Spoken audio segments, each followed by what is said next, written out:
Well, hello again, everybody. This is John Norris of Trading Perspectives. As always, we have our good friend Sam Clement. Sam, say hello. John, how are you doing? Sam, I'm doing very well. Thank you for asking, but not maybe as well as some fast food workers out in the Golden State, also known as California, that got a pay raise mandated by Sacramento. And for the ones who kept their job? Yeah, and the ones who kept their jobs.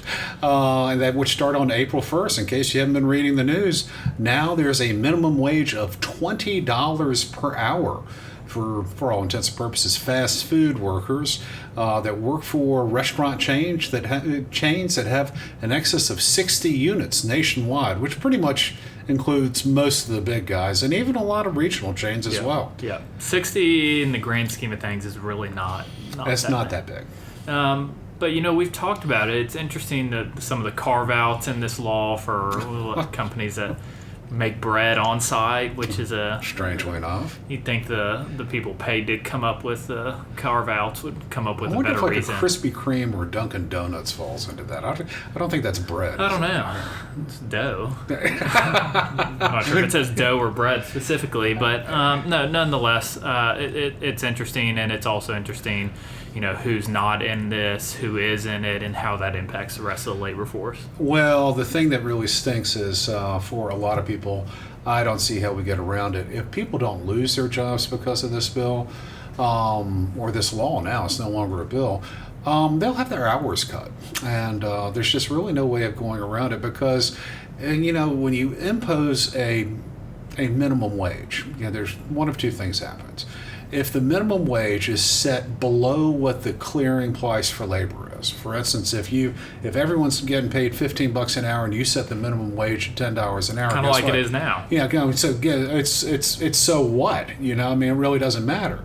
However, if the clearing price for labor is $15 and you set the minimum wage at $20 or $25 an hour, just going back to your Econ 101 class, that creates a surplus of labor at the new mandated price. For all intents and purposes, floors either are unnecessary or they create a surplus of whatever it is you're trying to protect. Yeah, and it's also interesting how talking about this bill specifically was for a certain subsector of workers. Yeah.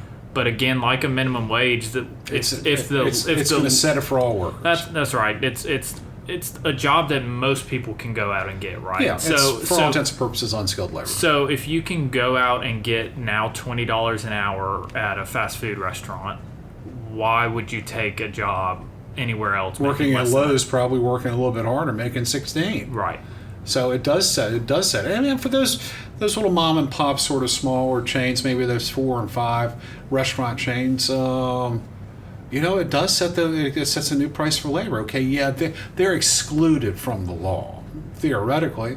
However, their entire wait staff, their cook staff is going to go, I don't want to work here for 14 or 15 when I can go work at McDonald's or work at In-N-Out Burger making doubles. Yeah. And be making $20 an hour, so they're going to struggle trying to keep people at their former wages. And the thing that really kind of baffles me, Sam, is I'm not expecting all politicians or elected officials to have PhDs in econ, but even if they just took their basic 101 class back in college, which we all had to at Wake, and you were an econ major down at Auburn. It's when the price of something goes up for it, what happens to the demand for it? Right. It goes down. I mean, it just goes down. So it doesn't matter if you're talking about tiddlywinks or widgets or people. And the best example of anything that wouldn't really change is going to be something with perfectly inelastic demand. And what is that exactly? Not unskilled labor. I mean, especially, and we talked about this yesterday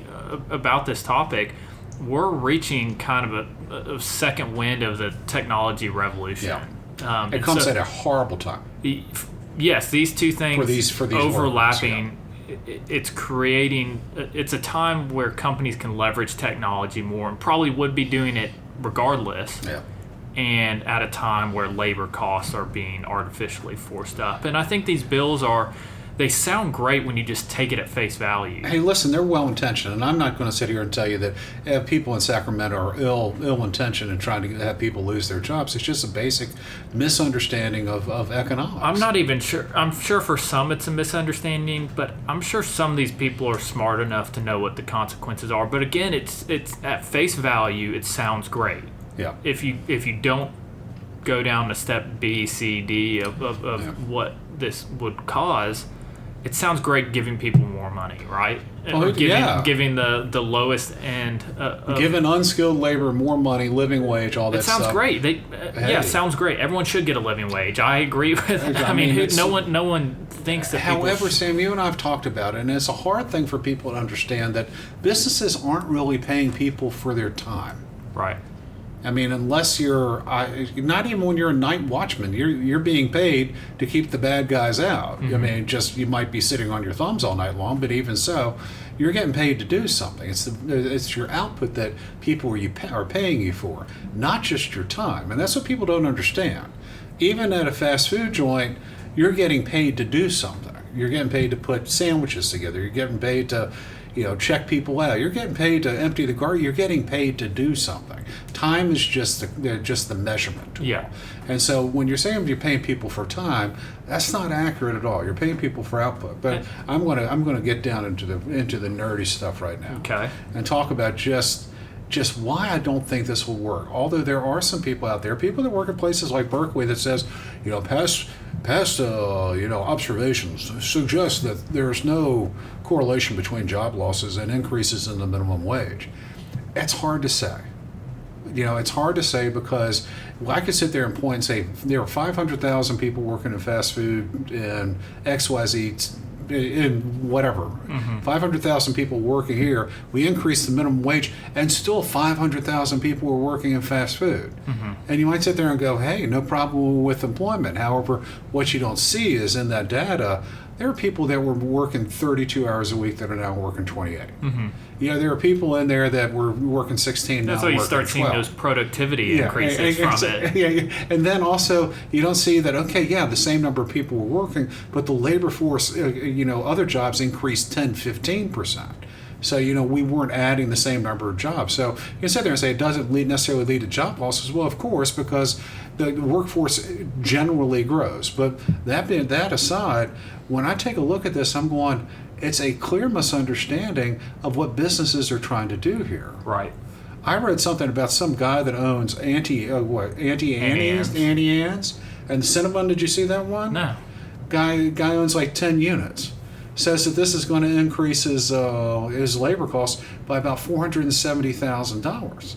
Now he's thinking about trying to sell the things because you've got to sell a lot of sticky buns and a lot of pretzels. To come up with an additional $500,000 a year. Yeah, and I think again, a lot of people probably have well-intentioned means with this, but the idea of maybe the business owner is making too much money or something is the thought process that I think goes along with this, that this should just shift some of that. So greed, envy? This just shifts some of the profit from the owner to the employees. And but that doesn't work. Again, it's at some face value it sounds fine, I guess. But when you start thinking about it more, the business owner is the one taking the risk, right? At least with their capital, without a doubt, and all that. So this next little lesson, I'm going to call it, is for the officials, politicians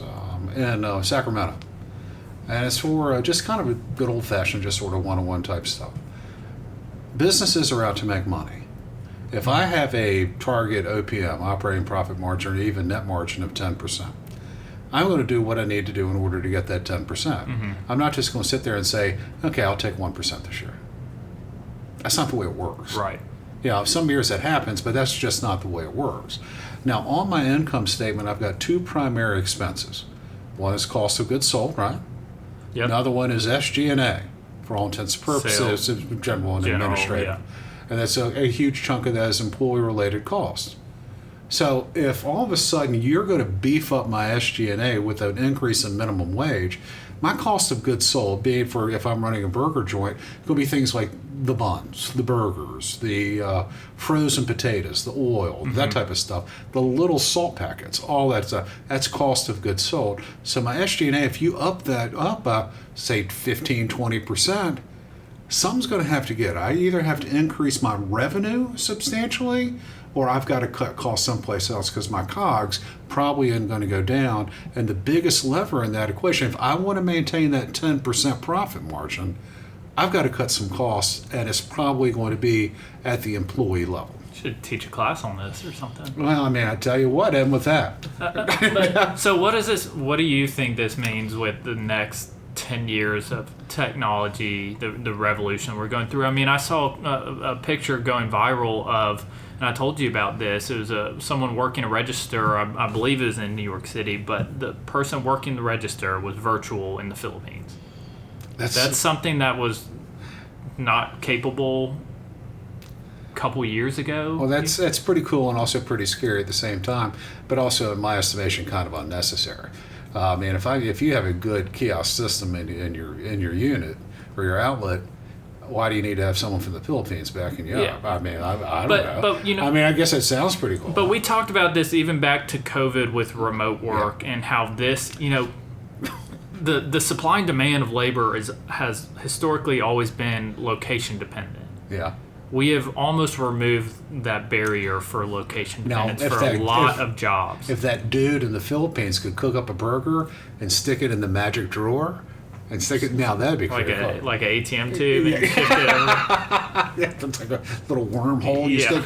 I'll tell you, that's what's frustrating about this is, for me, it's also understanding that California has a pretty high Gini coefficient, meaning that pretty wide disparity of incomes. You have places like the Bay Area, which is fabulously wealthy, and then you have places like Imperial County, which are not fabulously wealthy. In places 20 minutes from the top areas in those same counties. Yeah, you go out to 10 minutes, 5 minutes. Yeah, you go out to down the street. Inland Empire and all that stuff, and people live a much different life. So this increase to $20 an hour in the Bay Area might not be a big deal at all. Matter of fact, that might actually be where the clearing price for unskilled labor is. It could have already been there. Yeah, it could have already been there. So you're not going to notice that. So you're not going to see job losses in that area. However, in, like I've already mentioned, Imperial County, I mean El Centro. I mean, take our state even. Yeah, I mean it's one of those deals that all of a sudden you got someone that's maybe making $12 an hour. And I mean, in some of these counties, some of these in Fresno, all of a sudden you increase their pay to $20 an hour. How are you going to convince me that person gets fewer hours or gets the pink slip? Yeah. In San Francisco, it might not lead to anything. In sections of LA, it might not lead to anything. In San Diego as well. This is where most of the people live. That's where most of the jobs are. But that doesn't mean that's not going to cause economic dislocation for a lot of people elsewhere. Kind of like here in Birmingham or in Alabama. You know, the clearing price for unskilled labor at a McDonald's here is probably $12, $13. I don't know, probably around there. However, if I go to Greensboro, Alabama, or I go to your favorite place, Wetumpka, you just hate. You've always just kind of picked on Wetumpka. Come on, I can't even tell you where that is. How am I picking on it? How about Luverne, Andalusia, a lot of places in South Alabama, or go down to Wilcox County. I've been there. It could go to Camden.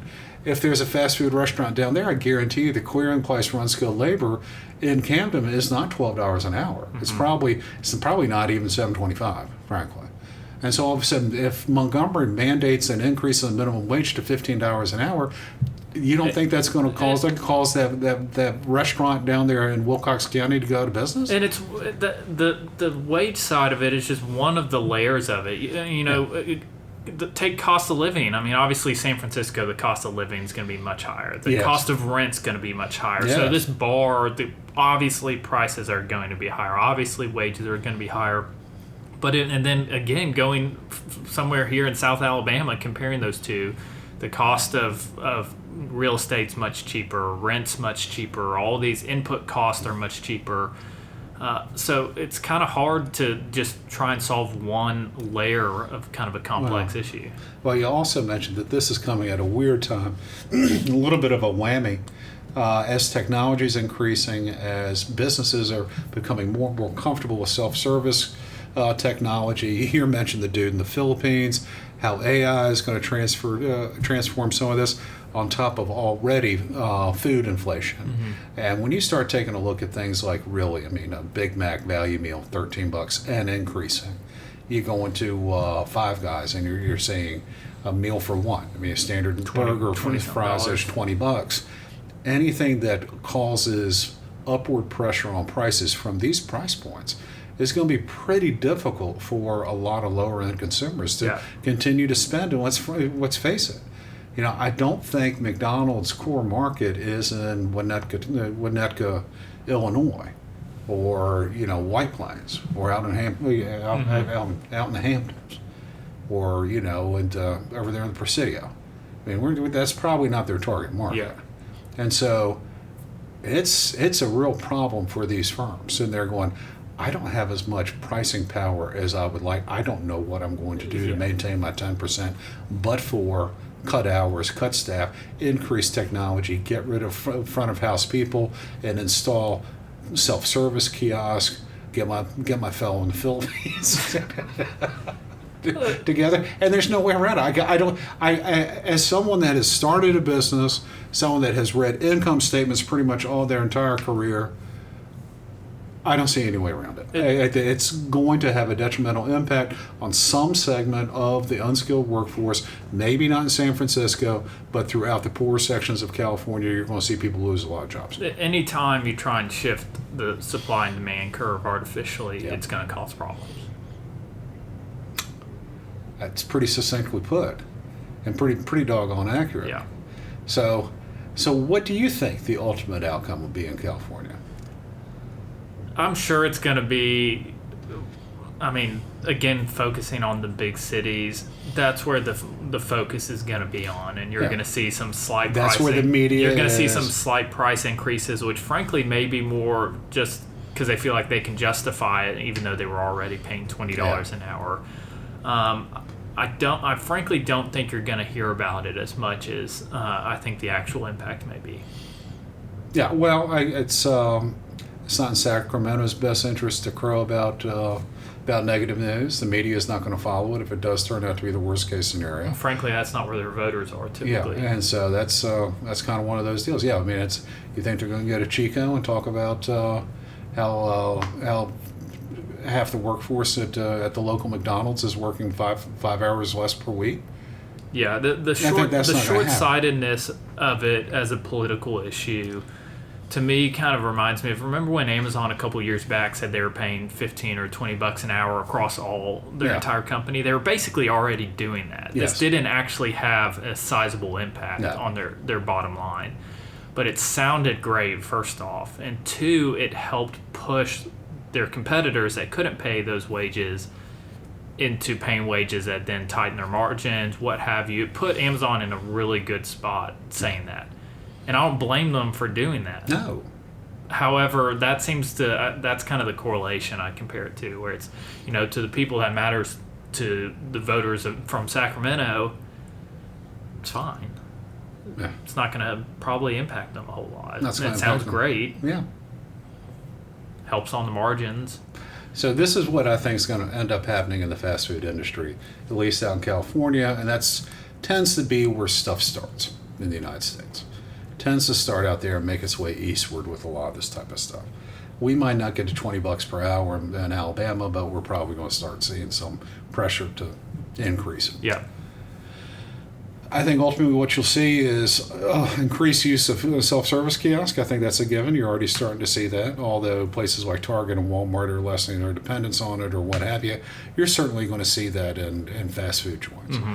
I also think that you're going to see maybe shortened hours. You might not see the 24/7s as many. You might actually see certain places close their doors from 2 to 5. Yeah. You might overnight for the retail companies. Yeah. So you might see them close their doors. I also think we're going to start seeing fewer things on the menu, if you catch my drift. Yeah. If you're going to be hiring fewer people, more than likely you're going to try to keep a lid on your employee-related costs, not having them learn how to make 18 different sandwiches or what have you, and salads and all that stuff. A lot of that's pre-made anyhow, but it's just the fewer the items, the more you can put out. The more efficient you can get, the more you can get out of less labor. And then also, I'll tell you this, and this is going to hit my wife right between the ears. You're not going to be able to customize things as much as you used to. It's kind of like, you want the number one value meal at McDonald's, which happens to be the Big Mac sandwich and a fry and a drink. You get a Big Mac. You want the pickles on it, off of it? Take them off. Take it off yourself, bud. That's okay. That's the way it was when I was a kid, and we liked it. Yeah. But that sort of thing that's what you're going to see. Fewer choices, less customization, less hours, and that's just going to be the way that a lot of these places are going to be able to stay open. And might not see a huge amount of job cuts, but there is a cost associated with that, and someone's going to pay it. And it's either going to be the business owner, who I'm going to tell you this right now, it's not going to pay it, or the consumer. And they're going to pay some of it, either directly or indirectly, but more than likely what we'll see is employee cost containment by fewer hours and fewer new jobs being created, if not outright job losses. I agree. How about that? Boy, we went through 20 minutes pretty quickly on this. You can tell we get pretty passionate about it. Guys, thank you all so much for listening. We always love to hear from you. Also, if you have any comments or questions, please, by all means, let us know. You can always reach us by dropping us a line at tradingperspectives@oakworth.com, or you can leave us a review on the podcast outlet of your choice. If you're interested in reading more or hearing more of what we have to say or what we think, you can always go to oakworth.com, OAKWORTH.com. Take a look underneath the Thought Leadership tab for all kinds of exciting information, including links to previous Trading Perspective podcasts, links to our blog/newsletter Common Sense, and links to our quarterly magazine and analytical report Macro and Market, which should be out in the next week or so. So with that, I'm going to turn it back to Sam to see if he has anything else to say on this hot topic. That's all I got. That's all I've got today, too. Y'all take care.